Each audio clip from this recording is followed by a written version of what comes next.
First అయితే ఇక్కడ వేస్తే స్లాట్ బుక్ చేసుకోవాలా. అది బుక్ చేసుకున్న తర్వాతే మనం ఇక్కడ ప్రమోట్ చేయడానికి ఏదైనా ఇక్కడ అవుతుంది మనకి.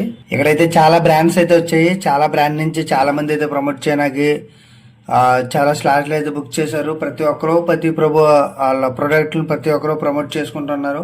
ప్రతిదీ కూడా విజిట్ చేసాం మేము. అన్ని విజిట్ చేసి ప్రతి ఒక్కరితో కూడా మాట్లాడడం జరిగింది.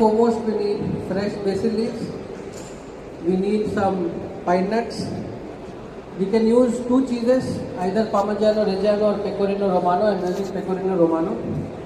We need extra virgin olive oil. ఎవరైతే ఫేమస్ షెఫ్స్ ఉన్నారో, ఎవరైతే విజిట్ అయ్యారో వీళ్ళైతే కొన్ని ప్రొడక్ట్లు అయితే అక్కడే కుక్ చేసి చూపించారు. నేను కూడా విజిట్ అయిన నా ప్రొడక్ట్స్ పట్టుకొని నాకు ఫేమస్ అయిన, నాకు ఇష్టమైన, నేనైతే ఎక్స్పెక్ట్ చేసి వెళ్ళాను. ఎలాగైనా నేను కలవాలా, నా ప్రొడక్ట్ అయినతో నేను మాట్లాడాలని వెళ్ళాను. అలాగే సార్ని అయితే కలిశాను, మాట్లాడాను. ఆయనతో నా ప్రొడక్ట్ కోసం ఎక్స్ప్లెయిన్ చేశాను. మీరు ఉన్న ఫుడ్ లవర్స్ కి మీ ఫేమస్ షెఫ్ ఎవరో కామెంట్ చేసేయండి. మన ఐడిని ఫాలో చేసి, షేర్ చేసి, సబ్స్క్రైబ్ చేసుకోండి.